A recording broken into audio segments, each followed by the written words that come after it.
Hello and welcome to episode 20 of the Guinness World Records Gamers podcast. I'm your host and editor of the Gamers Book, Mike Plant, and with me, as ever, is Luke Wakeham, our gaming records manager, and our pair of trained freelance gaming journalists, Jack Turner. Hello. And Andy Loughlin. I have a special set of skills. We have got a... Not ominous at all. What you could only describe as a bevy of gaming news to get through, I think, this week. Good So, shall we jump straight in? But before we do, let me say that if you enjoyed the show, you can look at the rest of our shows on YouTube and on the Spotify, iTunes, and the other podcast channels of your choosing. Just Google Guinness World Records Gamers Podcast, and you'll find everything, including our website. And if you want to write into the show, then you can do on Twitter at GWR Gamers. Okay. breathe, Mike. Wow. On with the show. That's a really good start.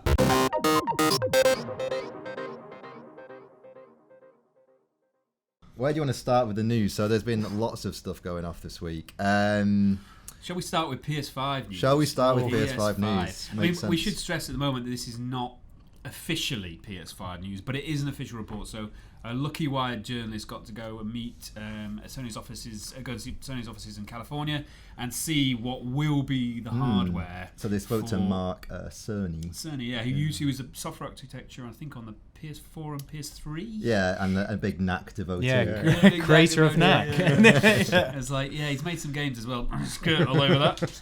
But yeah, it was a really interesting piece. It was kind of odd. It just came out of nowhere, this, isn't it? And they've clearly had a relationship or something like that, so he's been able to get an exclusive out of this. But it really loads of good details, isn't it? I mean, like surprising for a console that isn't supposed to exist in any way, shape, or form. So, sorry, what are the details? So stop skirting around and tell us. It is. Well, they're saying it's brand new architecture, isn't it? So I think there was concerns that we would have a sort of a kind of another incremental step from the PS4 Pro, but he's very much saying that this is a major new step, a major new generation, and it's going to justify its price tag. I think the which wasn't confirmed. That sounds really ominous. I can tell you're excited, Andy. I can tell you're excited. I've already put down my deposit. Did he say that, or did you say that about the price tag? I think he did say something about price. I don't know, but it was. It'll be worth it, guys. Yeah, it's going to be like £100 or something. Shall I run over some of the things that were confirmed during the interview? So I was going to do that, but never mind. Well, you know. Get over it. So it will be disc-based. So in this this world of discless consoles, which are Xboxes One and such forth. So it was confirmed it will be a disc-based medium. It won't be launched this year. I don't think any of us didn't. No one thought it would launch this year, really, did we? Especially given they're not at E3. So 2020 will be like the earliest, although he didn't go as far as confirming it will be in 2020. No. Backwards compatible with all of PS4's catalogue, but not with PS3, PS2, PS1, at least natively. Did they say that? Yeah, there was a kind of throwaway remark about it might be kind of like a streaming solution to those games. Like they've already got. Exactly. PlayStation Now. Yeah. It will have a solid state drive. So in the demo, it was incredibly, they took a debug PS5 to this interview, or they had it like I don't know which way around it was, that they visited Sony or Sony visited Wired, but whichever way around, they had a debug PS5. It was at Sony, and I think they had two units. One of them was basically not really a unit. One of them was a prototype unit, and they were running. And this really is for me the major change, which could be actually really exciting. Well avoided of saying game change. I know. I just got myself. No, stop. So solid state drive, and I think it seems like a no-brainer why it's not been brought to consoles before, but actually when you look at it, the SSDs you get in most laptops are very different to the ones that you would need for this level. Expensive as well. They're really expensive to get that kind of thing in a price point that you can afford. You'd have to be talking like a serious rig to get out there, but this could, and what they're claiming, really cut down load time from, and I think they did a demo where a sequence that was about 15 seconds on PS4 Pro was cut down to I think about 0.3 seconds. Yeah, on Spider-Man it was. So they basically loaded up the Spider-Man game, and rather than it taking 15 seconds to load into the level, it took, like you say, less than a second. When am I supposed to go to the toilet? That's my main. You can go to the toilet in 15 seconds. Yeah, you don't. I hope that isn't a main You've not seen me. feature either. That it's like, faster load times. I mean, come on. Yeah. More than that. It was very much a hardware demo, though, wasn't it? It was to show that the kind of the system in place. I think that's probably why they went to Wired rather than someone like IGN, which would probably say, just tell me about the games. Wired are kind of a bit more interested in the tech and the underlying tech, and probably would give it the long read, which is probably why they went to Wired. Well, also Mark Cerny is very like design orientated, so his whole thing is specs and he was power of the console and that's. They did say ray tracing as well. That sounds like a fun. Yeah, so ray tracing. You might know better than me, but it's basically like the way that lighting is done in real time and creating shadows and. It's particularly fixed point, so it's like you know how lighting they light it per scene where I think ray tracing kind of is almost like the sun. It's almost like it's like a more natural point of light, so it gives you much more kind of a variety of effects rather than kind of artificially lighting something. And so for outdoor scenes, they did some stuff recently with Metro Exodus. I think has got some ray tracing tech inside it. Battlefield 5 does too, apparently, on PC. But people say it'll be much more natural lighting, much more in depth. And I think very much they're going for like the kind of the full feel. But for me, the shift to SSD, if it proves as they are, for those games like Cyberpunk, probably Death Stranding, those big open worlds where, I've opened the door, go into a place, oh no, I've got to go back out, that's 15 minutes of my life I'll never get back. So I think if it can cut that and have like seamless load experiences for these games like Cyberpunk, that will be incredible. And because ultimately that's just really rubbish at the moment, isn't it? Like the load screens are just so tedious. Where are you going to get your tips from? I would never know how to play Bloodborne. Exactly. The loading screen tips. I need them. Yeah, that's true. Well, I suppose toilet and tips, my two main concerns. You should have fed that back at the time. You have to read tips on the toilet. I'm going to write to Mark Cerny about this. The other thing, so it's 8K. Although how it'll work with 8K doesn't make any. Well, no, it's going to show if you've got an 8K telly, it'll do 8K resolution apparently, and also it'll support PSVR, like you say. So consumer 8K TVs are coming this year. So Samsung, I think, has got one that's coming out. So they are coming. So they're not too far off. But then whether it's upscaled, it must be upscaled. Surely they won't be able to show native 8K. But in theory, they could. I mean, like it's possible. But what about the storage though? How much storage space do you need for? Well, it depends. I mean, they're talking about high power specs for this thing. It's not unfeasible, but the thing is also, they're going to bet on the fact that 8K penetration is not that high. It's not going to be high for years. So what they'll do is they'll do a PS5 Pro, which will be proper 8K or something like that. So you want to keep a little bit in a locker to upscale people, don't you? Like 3 USB ports. yeah. PS5. But yeah, I mean, you're absolutely right. They didn't say it. We've got nothing really about kind of what's the offer, what's the underpinning, what's the software like. It's very much a hardware demo, but if they're talking about it, I would say it's a year away. Can anyone remember how much the PS4 cost when it first came out? Was it about 400? You were a bit lower than that, I think, wasn't it? I was going to say 450, but maybe with a game packed in, like. I'll do some research. Well, my only thought is, these specs seem very high, especially the hard drive, which we know from laptops puts a big cost on. What do you think the potential price? Surely, I feel like they learned their lesson from the PS3, which was crazy money, wasn't it? I think that was about £600. Yeah, because they jammed the Blu-ray in there. Yeah. So. But I suppose, they do have a very strong electronics supply chain. I mean, like maybe they've found the good quality supply of SSDs. Plus they're sat on a pot of cash at the moment from the PS4 success, so they can probably take a loss at first, which is actually what most console manufacturers do. They take a loss on the hardware and get money back on the software. Okay, I've asked Jeeves. Yeah. And, what are we going with? Other search engines are available. Let's make a game of it. So, who said what? I'm going to go 450. I said 450. 400, I think I said. 400. 420. Oh my god. 349. 349. Oh, good price point then. Yeah. No, right, that's actually a really good price point, isn't it? Here's a conspiracy theory.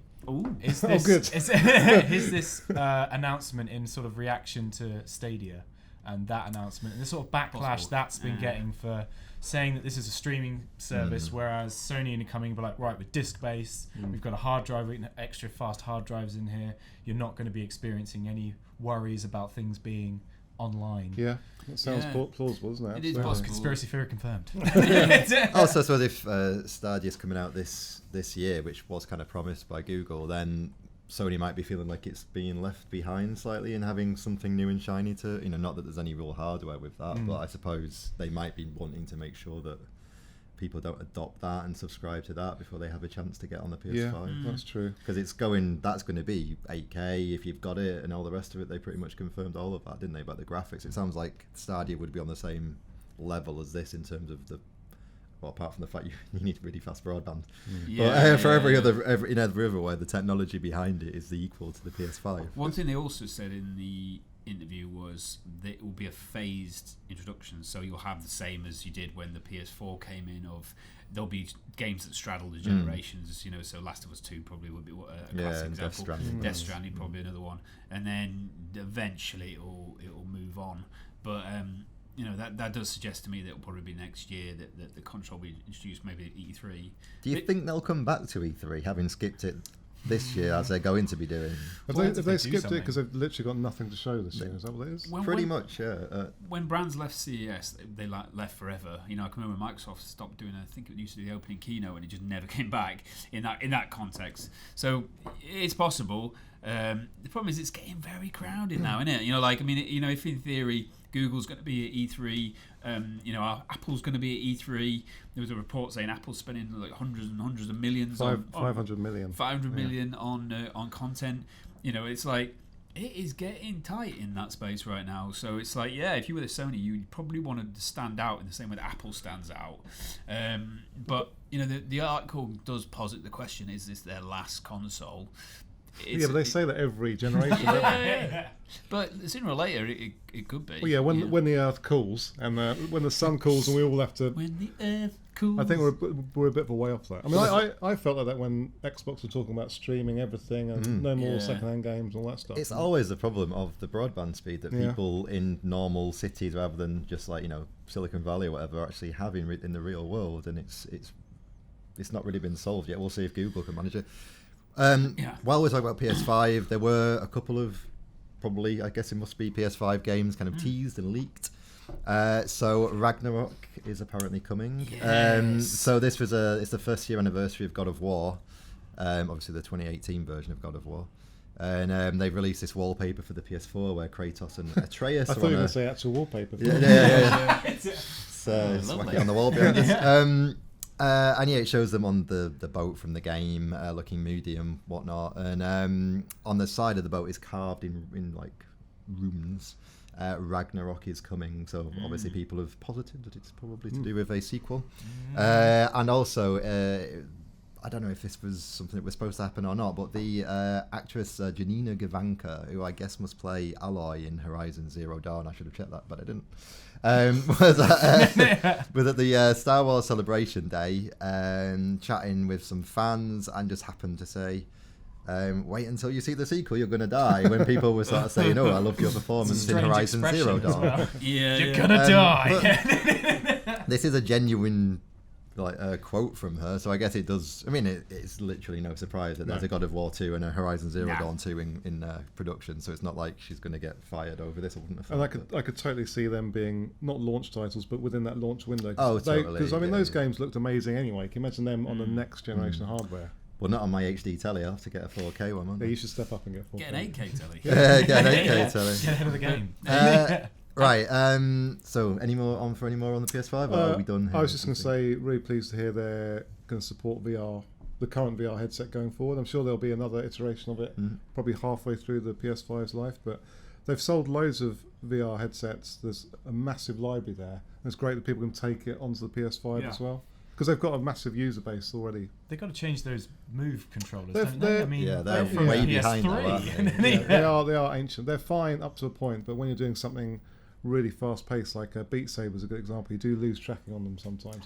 It's Oh, bless you. They need the solution that We're like walking on the, the inside. that the HTC like the Vive has, where you can have the cameras around you, like the detectors Yeah. rig, and that means on a PC, a really good rig, you can actually turn around and it can still pick up what you're doing. Whereas when they take a really good game from the Vive or whatever and translate that onto PSVR, they can never quite replicate those bits. It's a compromise, but unless you've got the two side by side, you'd never know. I'm happy playing Beat Saber with my. It's probably the worst version of Beat Saber. It's brilliant. What I would like to see is a camera in the headset so I can see out into the real world. Oh yeah. Because it's really frustrating trying to communicate with people in the room when you literally can't see anything. Oh yeah. So some headsets have a camera so you can. The Vive does. So you can flick a switch and you can see what's going on. Yeah, and also it means you can walk around a bit in the game, and it's you can do bumping into stuff. You could do AR stuff as well if you had that. Cool. So moving on from the PS5, so Star Wars Jedi. This is the most clunky title ever. Star Wars Jedi: Fallen Order. It was confirmed by EA for the 15th of November 2019. So this is the long. Or not even rumoured, it's been confirmed, but never seen before, and it kind of still hasn't been seen to a certain extent because this was pre-rendered, a pre-rendered trailer. So what we saw was it's going to be single player only, built in Unreal Engine 4 rather than Frostbite, which is interesting given it's an EA game, and directed by Stig Asmussen, who was the development lead on God of War 3 with all its big Titan fights and whatnot. So in the game, you play a Jedi, Cal Kestis, who is don't say that fast. Cal Kestis. who has somehow evaded Darth Vader's clutches, as Jedi Padawans seem to be doing left, right, and centre these days. As Order 66 is issued at the end of what's it called? Revenge of the Sith. That's the one.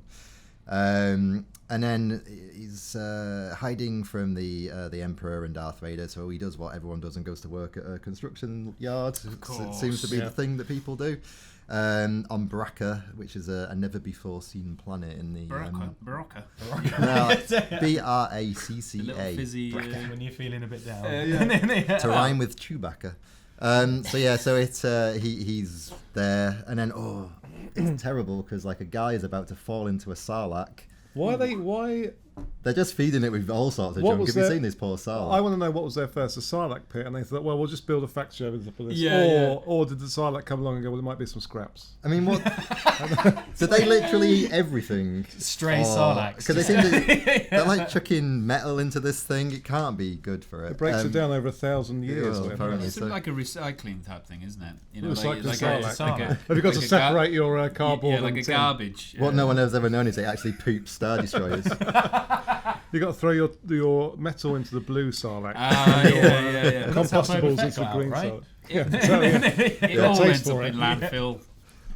Anyway, and so this chap's about to fall into the sarlacc, and Force stops him, whatever Force pulls him is the word, isn't it? And then I guess there's a little droid there, inconveniently for him. And that, I suppose, then starts the adventure that you're on the run. Trust no one is said often in the trailer, which I thought was highly unoriginal, but there we go. My favourite thing about that was EA put out a tweet saying, single player, no microtransactions, you pay what you get for, it's all there. And the next tweet was, trust no one. Mixed messages there, EA. I failed to mention this is by Respawn Entertainment, who obviously make Titanfall and Apex Legends. It does seem like they're working very hard there to be like, look guys, it's not Frostbite, it's it's going to be single player, there's no microtransactions, you're going to love it. And let's just say hurrah, they've finally released a Star Wars game. Well, hang on, they've not released it yet. Hurrah, they've nearly released a Star Wars game. They've announced one. I mean, like what, that's 5 years, 6 years into that deal? Force Unleashed 2 has got to be the last single-player Star Wars game. I mean, like, goodness me, it's taken long enough. And when was that? That was last generation? There's been some on PS3. mobile, but I mean, not if you're talking just consoles, then yeah. So you get to fight what are called Purge Troopers, which are melee-focused variants of Stormtroopers, which look like they have this... Remember the traitor guy in Force Awakens who fought...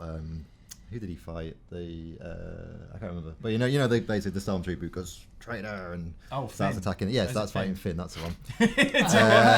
Traitor guy, rah, doing that. Yeah. You mean one of and the he had like characters? the double-edged, not quite a lightsaber, He's but got almost. kind of like police baton. Yeah. Baton. So that's what these guys have. That kind of right, deal. I get you. Yeah, I got. So what they didn't really say is the kind of game it's going to be. It's third person, but will it be like Uncharted? Will it be God of War-esque? Thoughtful combat. I think Dark Souls maybe. I think watered down Dark Souls. Yeah. I think sort of light grey Souls. It's going to be, not quite Dark Beige Souls. Souls. Beige Souls. But there was a bit of footage that almost looked like it might have been gameplay, but wasn't quite, of him running along the wall, and that looks really Uncharted. Uncharted is now feeling a little passé. Like even Uncharted 4 felt a little behind the times, and when you think that God of War's coming in, totally shown how to do that kind of narrative adventure. Yeah, definitely. So if they're aping Uncharted. Because one thing of this is that it might all be based on the 1313 that was cancelled, although it looked pretty similar to it. There's a lot of kind of industrial zones and a bit Crystal Maze there, the medieval zone. But the fact that it looks like he's sort of in the city at one point, so it looks like you do planet hop. It was confirmed. Well, I do. It's planet true. hopping confirmed. And they also said some people think it might be Metroidvania-esque because apparently you can revisit areas and when you've got new powers, you can access new areas. Well, so was God of War. Yeah. So but I know, but if I said God of War-esque, Metroidvania-esque is a better shorthand for 3D Metroidvania. Open world-esque. Yes, open world.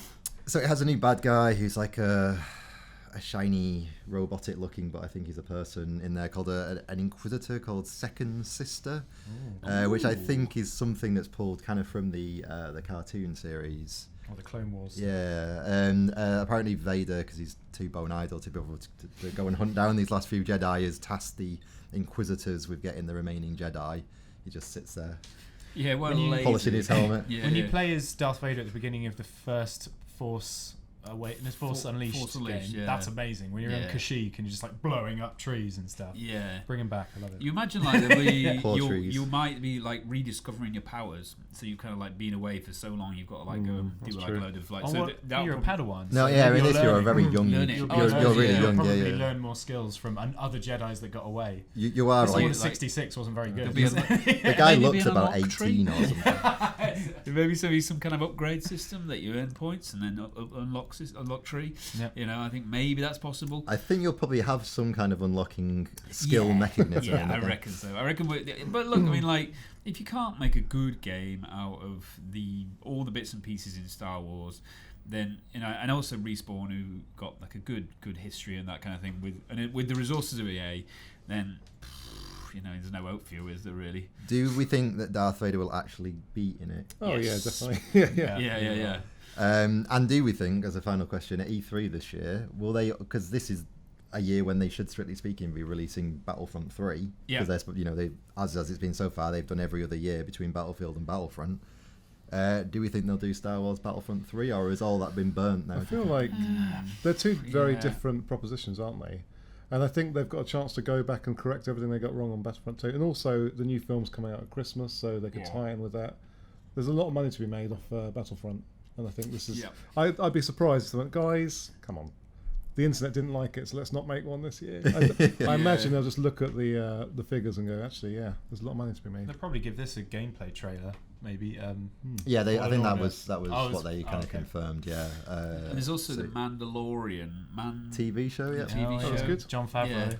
So it's like whether there'll be some kind of link to that or something like that. In Battlefront. Yeah, I could see him doing a level of that, actually. Maybe. Yeah, that's true. true. Quite cool. Final question. Did we all watch the Star Wars film trailer? We might as well cover that as we're here. Very Star Warsy. Very Star. Yeah, it was pretty. I thought that was a quite confusing trailer. TIE Fighter check. This one, Fallen Order, was confusing, but was it Rise of the Skywalker? Yeah, that's true. It's an odd name. It calls into question, right, there are no Skywalkers left.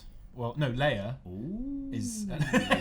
Steady on. Right. Yeah, exactly. Yeah. And it seems that the Emperor's back because they've run out of bad guys, so whatever. So, what's the name? It's Rey. It's the... Yeah. So maybe she's the new Skywalker. Is that right? How's that possible? That's one of the theories. That's one of the many theories. I mean, he's been all around the galaxy. You don't know where maybe Leia will adopt her and she'll just get the name like yeah, maybe. Yeah. There you go. Job done. Legally, I'm a Skywalker. Yeah. So yeah, we'll have to wait and see. Yeah, I mean, I imagine I'll make a few quid off it. It's like it'll probably earn a few quid. But they've said this is the last one for a while, haven't they? They're going to take a little break. They're wrapping up the whole saga. Well, they said it's the end of the saga, didn't they? And they got George Lucas involved. But the guy who did Last Jedi is supposed to be, is it Ryan something or the other? I can't remember his name. Johnson. Yeah, he's supposed to be working on like the next saga. I think they scrapped that. Oh, have they? Is that already been over? Yeah, that was that. He was supposed to have his own trilogy of doing extra films, but I think they kind of pushed that away because of the backlash from The Last Jedi. Yeah, it's funny that, isn't it? Really, it's like I thought it was a good film. I liked it. Alright. I mean, like, I didn't think it was that bad. Yeah, but you're not really a big Star Wars guy. Nah, I'm not interested really. But well, there you go. so for you say it's okay, it's quite a glowing review. It was alright. Yeah. Passed a few hours. Also, the TIE Fighter pilot should probably have shot at her before letting her presumably cut the TIE Fighter in two in the trailer. I should probably also caveat that I did watch it on a plane. So. And finally, for the news, well, there is even more that we've got here, but we haven't got time. Well, we might have a little bit of time. But Capcom have just announced its Capcom Home Arcade, which is basically Capcom's logo with a couple of joysticks sticking out of it and 6 buttons for 2 players each. It's weird. Yeah. It's weird. It's the sort of thing. Arcade games. I'm trying to think of whose house this suits. It doesn't look like Who would have this in a house of theirs? putting it on like a coffee table. If you've got a nice sort of minimalist house, and then you're like, I can afford this type of nonsense, and then you just big Capcom logo in the middle of your coffee table. So weird. It's the sort of thing you see on Reddit where someone says, "Hey guys, made an arcade joystick out of the Capcom logo," and everyone it gets like 2,000 upvotes. Shift the art books. They actually made this, and you can buy it, and it will cost you 200 official. quid. It's an official thing. Someone in a boardroom went, "Yes, do it." I mean, is that a comfortable form factor to play on, the Capcom logo? Well, no, because they've made it that big that basically it is just like the top of an arcade machine, isn't it? Where the joysticks are located on an arcade machine, it feels like to me. But how do you play it? So you've got a really long... You've got a super long HDMI cable going from that, and then you have that on your lap. 2 laps. You have to 2 laps, yeah. So you've got to be like this close. Yeah. There'll be a branded table that you can get for standing on. Yeah. You think they'd have made it jigsaw-y so you could like pull it into half, and one has that half, and one has that half. That's good. But then it would just say Cap and Com. But it's like a love heart, isn't it? It's not something wrong with that. So like, you know when you get those love hearts that you pull apart, yeah. You have like one to your significant other. So long lost lovers are looking for the other half. Yeah. I bought this ages ago. I've got to find the other half. So this is going to be released on the 25th of October. I think only the Euro price so far. It's probably been announced now, but at this moment in time, it's 229 euros is the price point, which means what, 229 pounds as well, probably. Yeah. Well, 230.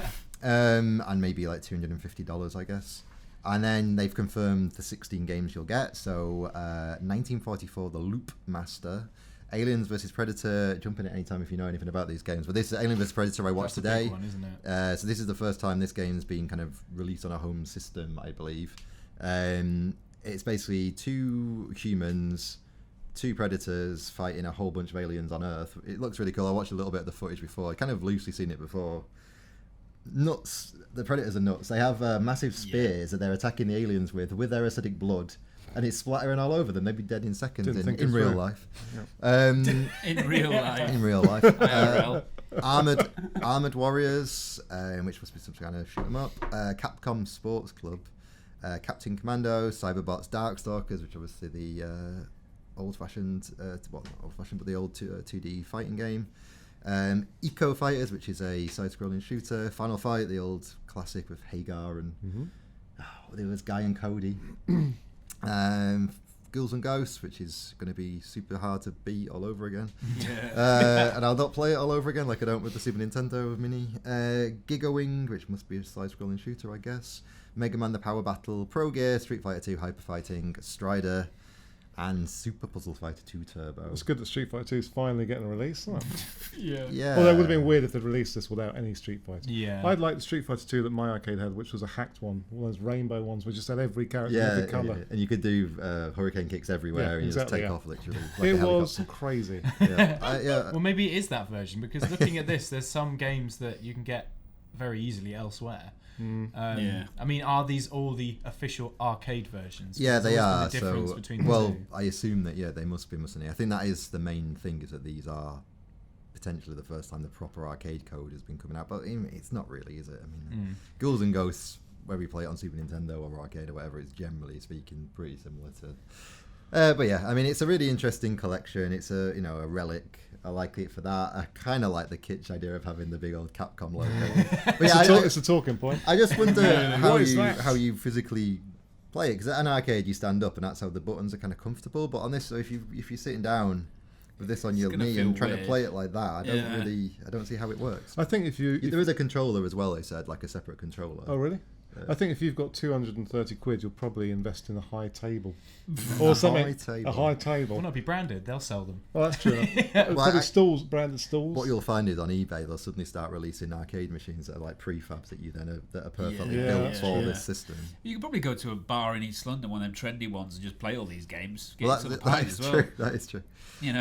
Like it's a weird thing, isn't it? It's like, it's kind of seems quite specialist and niche to me, really. I don't see like the average person is going to go, I want that in my house. But perhaps maybe they're only creating a few tens of thousands of them, and they're going to be charging a decent whack for them, so they're probably making a big profit per piece. So as a like I'd say, an interesting bit of history, I don't know. I like the idea of it. I don't think I would purchase one myself. Do you reckon you could get made to order ones that just say your name? Oh, that'd be nice. Yeah.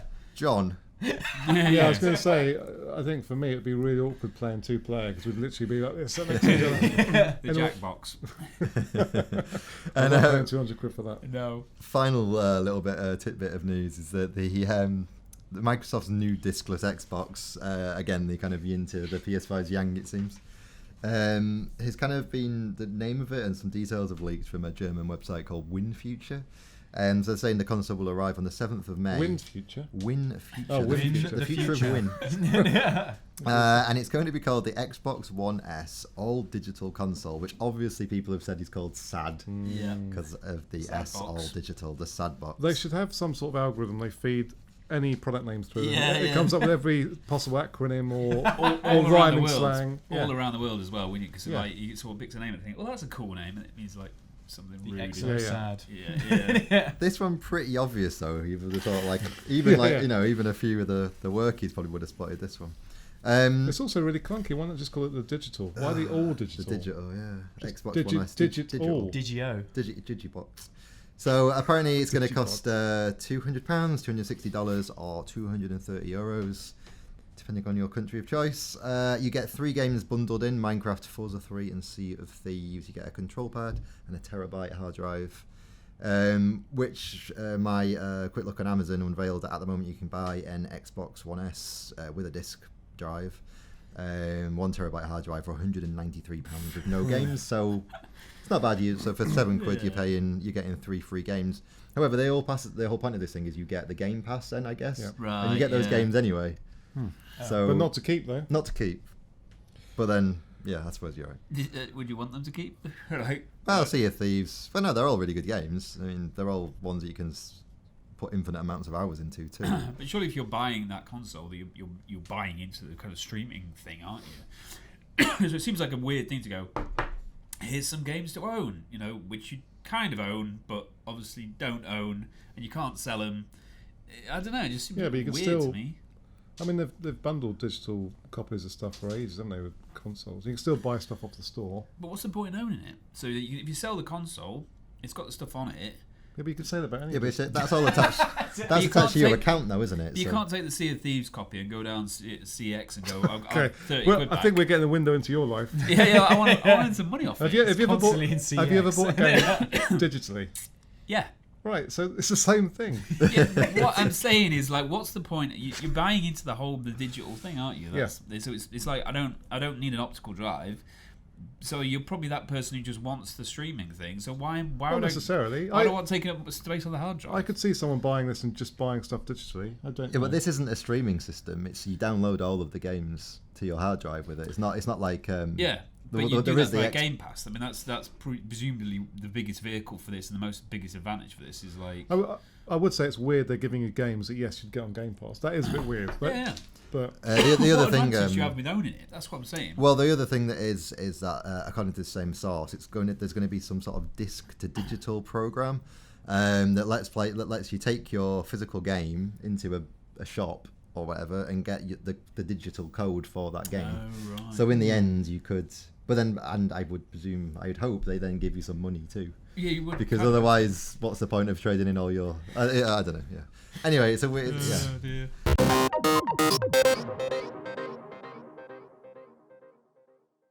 Briefly, shall we talk about some of the games we've been playing? So, shall we start with you, Jack? What Hello. have you been up to? Yes. I've been playing a game you might have heard of that originally came out on the Game Boy Advance. Ooh. Phoenix Wright, Ace Attorney.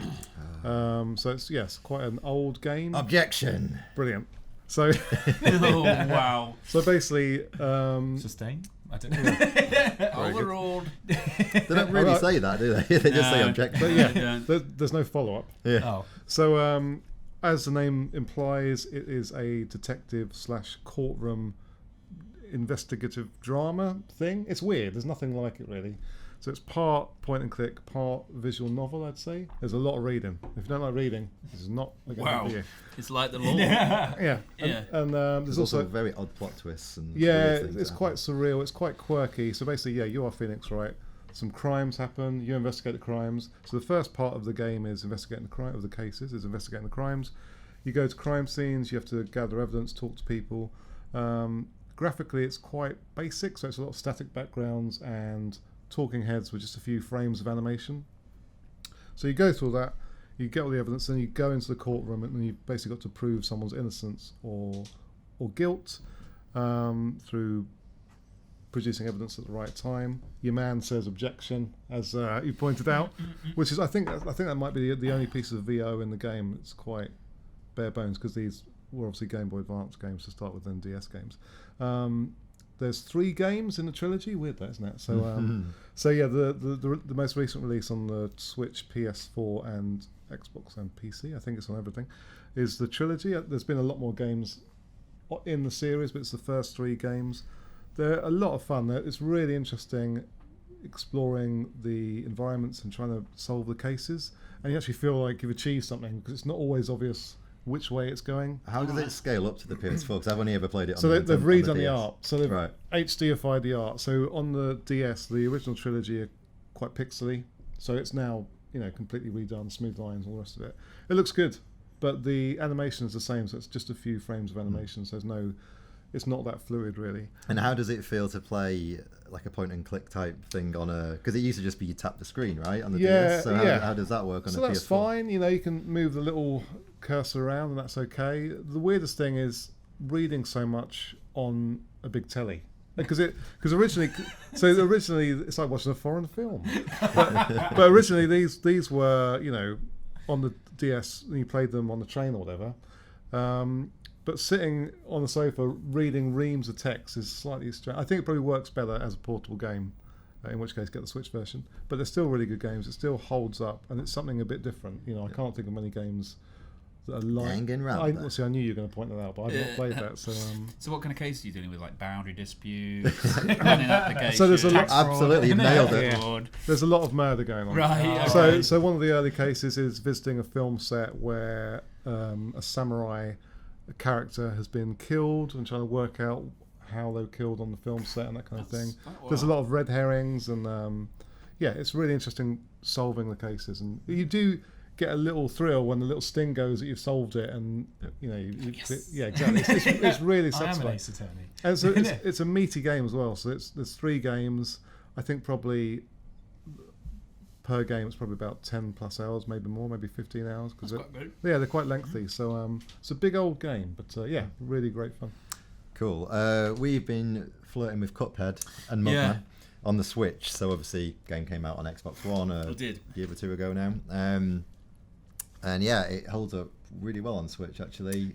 Slightly longer load times, but nothing really to get too upset about, I don't think. And it plays really nice. I've been playing it on the handheld version rather than sticking it on the TV.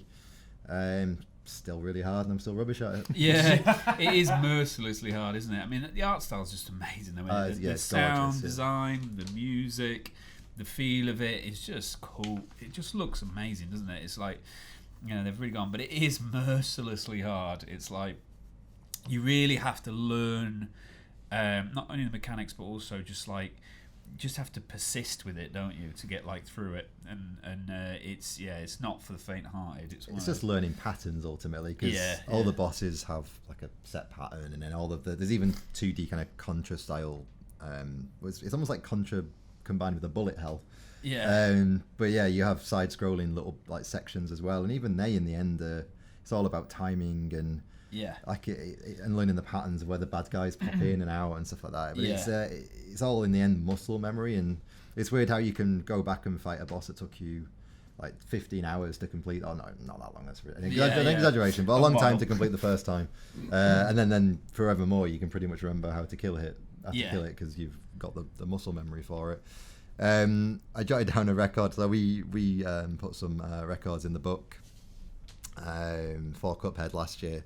So this was an interesting one. So it has 36 bosses in total, which is the most for a run and gun video game. Wow. So how many have you taken down so far? None. Still on that first. A handful, a sprinkling. But yeah, so I think before that it was like Hard Corps or something. Is it the Contra game? But Cuphead took that, and it also has like so much hand-drawn animation in it. So every frame of it was hand-drawn, which is it's incredible. Rather lovely.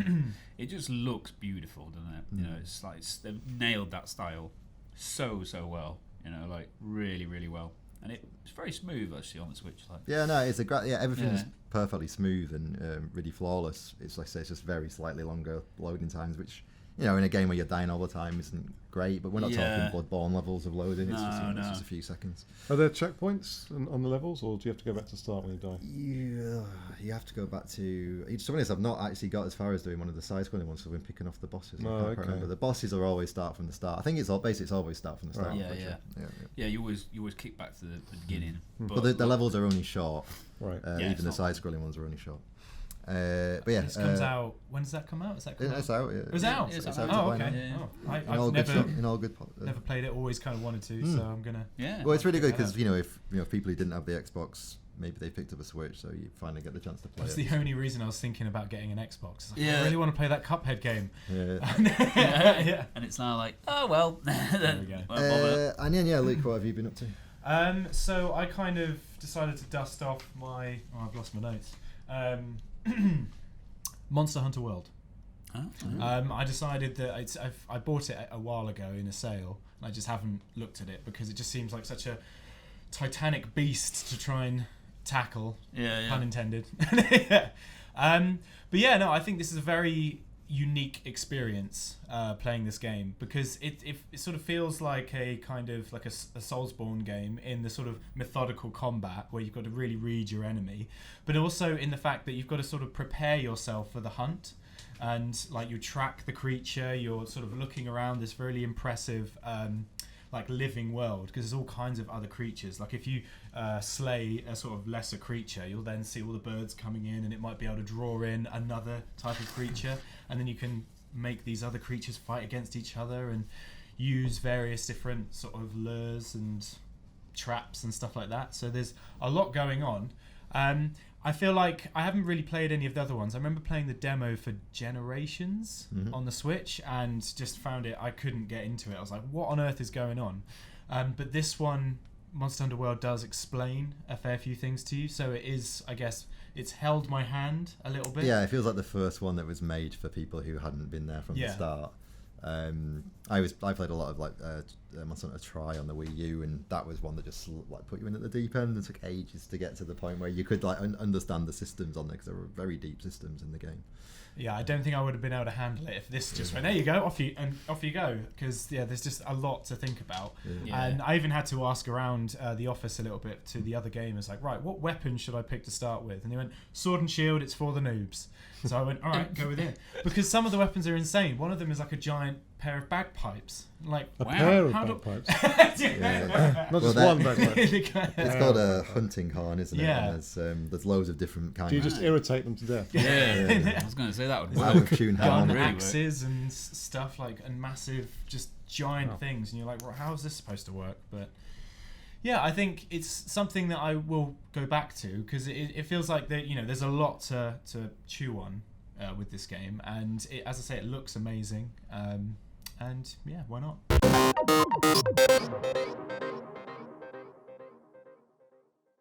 Cool. Keep And going. then, should we move on to our on the record to finish then? Because I know you've been playing a little bit of Zelda: Link's Awakening, and this is for a reason. It's the 30th anniversary of the Game Boy. Happy birthday, Wow, Mr. Game Boy. happy birthday, Game Boy. Well, the 21st of April, it was released in Japan. So yeah, you've been playing a little bit of Link's Awakening. So yes, on the your Game Boy Color. Oh yeah, there. that was it all the time. Show it off. I had an There it old is. cartridge for Game Boy Color, but we know. Zelda: Link's Awakening, which was my first Zelda game, and I sort of put it in, started playing this, and it's a pretty good standard like Zelda experience, very much like A Link to the Past, which is the one on the Super Nintendo, I believe. Feels very much like that. It's top down type affair. You've got your sword and your enemies, and you're running around, and you're picking up items. You've got to get 8 different instruments to awaken the windfish because you've shipwrecked on an island. So if you had double bagpipes, you could have woken them up. Oh, exactly. Yeah. A pair of bagpipes. But the thing is, the weird thing about this is there isn't actually a Zelda in it. Like, you're not on Hyrule or anything like that. There's no Triforce or anything like that. You're simply Link, and then you've got to, get these instruments to get off the island. So, yeah, weird. But as I say, it really much does feel like a Zelda game. It doesn't feel like the pared-down Game Boy stuff that you would used to get. Yeah.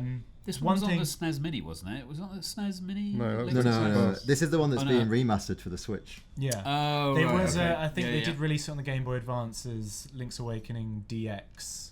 Yeah. But the problem with that one is that the cartridges used to have little batteries in them, so it allows you to save your game directly to the cartridge. The battery in that particular one has run out, so I can't save. Yeah, it's a common problem. So I've got to run through it all in one go.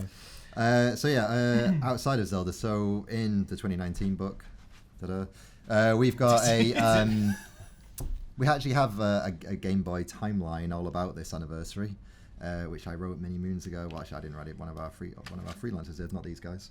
So I thought we'd run just through some of the highlights. It's blowing into the cartridge, good technique. It's not working. So, as I say, 21st of April 1989, the Game Boy was released in Japan. It has 4 shades of green. And a 160 by 144 pixel display. Imagine that. Wow. It's practically 8K. Yeah, it's awesome, isn't it? Obviously came bundled with Tetris and had link cables which let you link it up to your fellow Game Boy owners. So then we speed all the way through to 1994 when the Super Game Boy was released, and that let you play Game Boy games on your Super Nintendo, which is pretty cool. And then in 1996, a watershed moment when Pokemon Red and Green in Japan, what became Red and Blue in the rest of the world, was released, the best-selling Game Boy video game, and you've got some extra details of that. So that's according to VG charts, and it shifted 31.37 million copies since its release in '96. The fun fact I've got here is that the game was originally titled Capsule Monsters, then Pocket Monsters, and then Pokemon. Capsule Monsters. Capsule Monsters. Yeah. What would that have been, like Capimon or something? Capmon. Capmon. Capimon. The world could have been so different.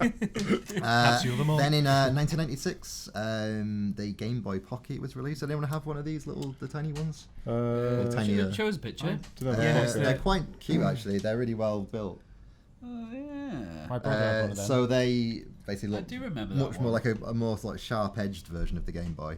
And then even cooler, in 1998, a Game Boy Light with a backlight was released in Japan. Yeah. It was a Japan exclusive, but it was really quite lovely. And then the Game Boy was so exciting when it came out. It was just like, oh my god! do you this remember? thing's amazing. I don't know if this was just where I grew up or not, but in the video game shops had the Game Boy and the Game Boy games in like special cases at the back of the store, where like it's like they were like luxury items, especially around the way you grew up. Yeah. Because it would have been nicked in 10 But they minutes. just did come in big square boxes as well, for considering it's such a small little Yeah, cartridge. absolutely.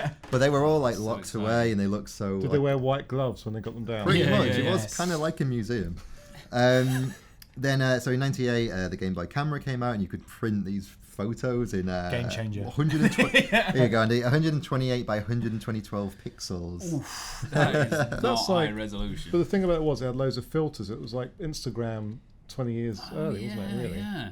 Well, and then you actually just take them around people's houses. Look at this. Yeah, there you go. Do you like? It's me on the Game Boy. Like or heart? Then in 1998, the Game Boy Color, there you go, was released. The first backwards compatible handheld console. Oof, Interesting. wow. Which kind of does check out because you could. Right There you go. Yeah. It's Live demonstrated. demonstration. I won't read all of these out. There's a lot. But Pokemon Yellow came out in 1999, and then Pokemon. That's enough. So yeah, then in 1999, Pokemon Silver and Gold were released. 2001, this is crazy. So in Japan, you had the mobile Game Boy adapter, which let you link your mobile phones to your Game Boy Color or Advance. So you could play and battle in Pokemon Crystal. So it was kind of like a really early way of doing local multiplayer over like a Wi-Fi type connection. It's Like crazy. the old phone there. Yeah, I know. Yeah, look at that. In 2001, the Game Boy Advance was released, and then that had some really cool things. So you had the e-reader, which let you scan these like classic cards, and that was how you could sometimes download extra bits and pieces for Pokemon. It's like amiibos. Oh, God. That's what all started it. It's funny how so many of these things are then what became the standard going forward, but at the time, they were just like little experiments, really. In 2003, do you remember I had one of these, the clamshell Game Boy Advances? Oh, yeah. The GBA SPs, they were With called. the backlight. So you had not only a backlight, but it was the first like Game Boy titled console in fact the first handheld full stop with a rechargeable battery. So it was like aped what phones do these days. And then in 2003, you had the Game Boy Player come out for the GameCube, and then like the way the Game Boy kind of inspired the Nintendo DS. Which is the highest selling Game Boy handheld gaming system, and then you have the 3DS, and then eventually of course the Switch. So it kind of inspired a legacy. Of, you ever seen the DS with the tribal tattoos on it? Like it looks dreadful. Like, there were loads of limited editions. Yeah, there was a Game Boy SP, Advanced SP that had that as with well. the tribal tattoos, like But it was of its time. Yeah. There was also Very one that Mike was just Tyson. Pokemon Pikachu's entire face. So the whole front of the SP is just like yellow with eyes and a nose and a mouth on it. And the red rosy cheeks. Sinister. They did an N64 with Pikachu on it, didn't they? It's like Yes. slightly wide to fit his Yeah. fat body on. And when you turn it on, Pikachu's body lights up, if memory serves. Or his cheeks. Does it? Yeah. Brilliant. I remember, because obviously at the time, 89, 90 was when the Lynx came out as well, didn't they? And on paper, the Lynx looks like the better machine because it's got a colour display. It had the Game Gear as well to contend with Game Gear as well. Sega. But Nintendo had the games, didn't they? That's the thing. They had all the games people wanted to play. And they had Tetris, which was a breakthrough title because everybody wanted to play Tetris. A bit like Wii Sports, really, wasn't it? It was, yeah. Your mums and dads wanted to play it as much as the kids. But also, I think they've always known that people will sacrifice some graphical quality for good gameplay that works on a handheld. And I think what Sony's always tried to do is try and shove the PS4 experience, PlayStation experience into a handheld, whereas Nintendo's always not done it. Never done it that way. And even the Switch is, you can play it on the TV, but the handheld experience is still absolutely solid. It's still like you can absolutely use it all the time, and in fact, I generally do as a handheld. So it's like they've always understood that handheld gaming is slightly different, and you've got to play it slightly different. Well, you don't want just a pared down version of a console game, do you? You want something that is of its own thing and has the gameplay to back it up. Yeah, definitely. And they've got like 30 years of doing it, which is kind of why, isn't it?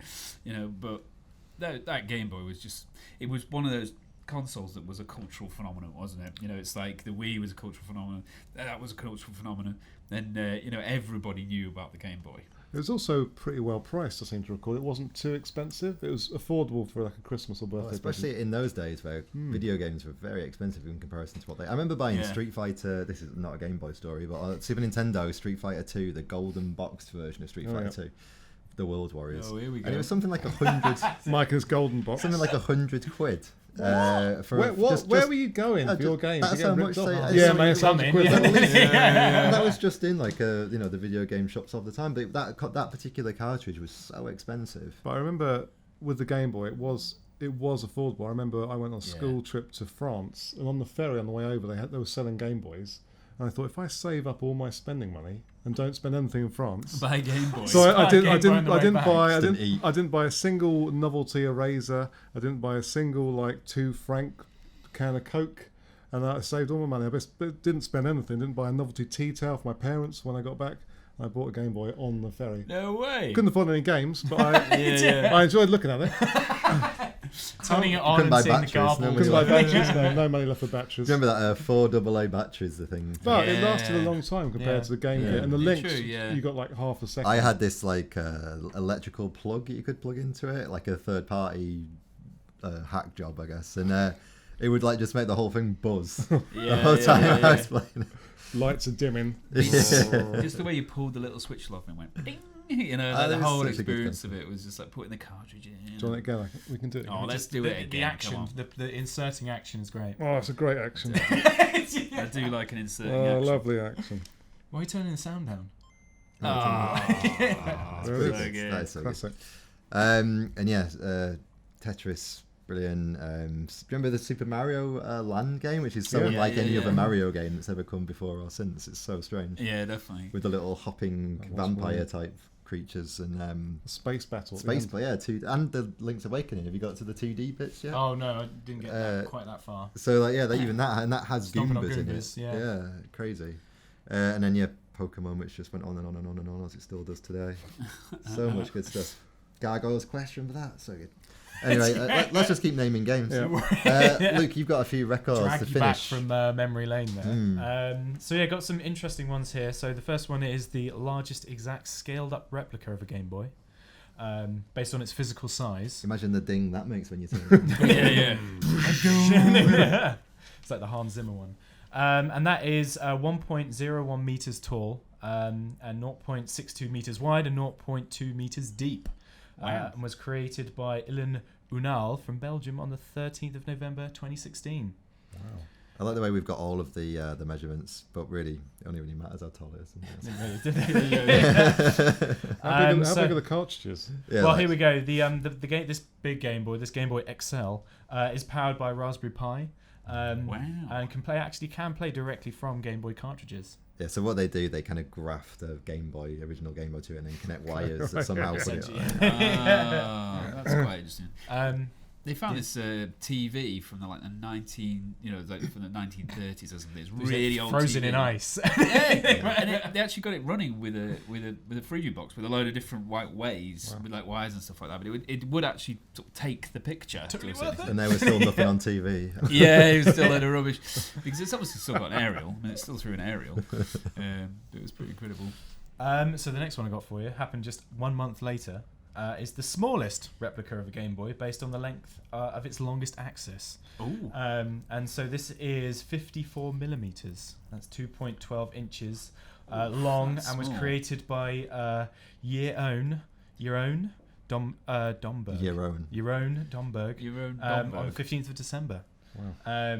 And so this Game Boy Mini is around the third of a size of the Nintendo's original one, and fits nicely on a keychain. I thought the micro was tricky to make out. Yeah, imagine how... This one is itty bitty. World's smallest Game Boy. You're right, mate. Just check them. Okay. Fact check. Well, while you're doing that, I've got one last one for you, which is weird. And this is the most players on a single Game Boy multiplayer session. And so this is Faceball 2000. I had that. This was released in 91 and is the only Game Boy title to allow 16 players to play together via interconnected cables and link ports. Did everyone have to have a copy of Faceball 2000? I believe so, yeah. Good luck with that. Faceball 2000 was also the first and only original Game Boy game played from a first-person perspective. I don't know if that's true. I had a little research as well. There's loads of ones on the Game Boy Advance. They had all kinds of first-person games on there, but I could not find one for the original. I mean, it ran really terribly, didn't it? I was watching some videos. Well, and it's the big smiley faces as well. Yeah, It was terrifying. Yeah. Has nobody ever got Doom to work on a Game Boy? Probably unofficially? now. It's one of the agencies we were with got Doom running on a printer. They hacked the printer and they got Doom running fully on a printer's little screen. Wow. Yeah. I just looked at the small Game Boy. Is it small? It's small. Yeah. Checks out then. Well done. Cool. Yeah. Accuracy, that's what we want. I'm That's glad the aim you of the game. trust me. That's verified. You should look up the biggest Game Boy and see if it's big. yeah. I can't be bothered. Yeah. Well, let's just end by wishing the Game Boy a happy birthday. Game Yeah, Boy. happy You gave us birthday. many hours of fun. It really did. Yeah. All right, that is it for this week's show. So, as I said at the top of the show, if you have enjoyed what you've been listening to, then please check us out online. Just Google Guinness World Records Gamers Podcast, and you'll find us on YouTube, Spotify, iTunes, and all the usual places you'll find a podcast. Game Boy? Will you find us on Game Boy? You won't find us on Game Boy. Oh, right, sorry. And if you want to write into the show, we usually do a listener letters, tweets section, which we had no time for this week. But if you want to get involved on that, then just tweet us at GWR Gamers, and we'll pick that up. I have been Mike Plant, and with me, say thank you to Luke Wakeham. Goodbye. Jack Turner. See ya. And Andy Loughlin. Goodbye. Until next week, thanks very much. Thanks. Bye. Bye. Bye.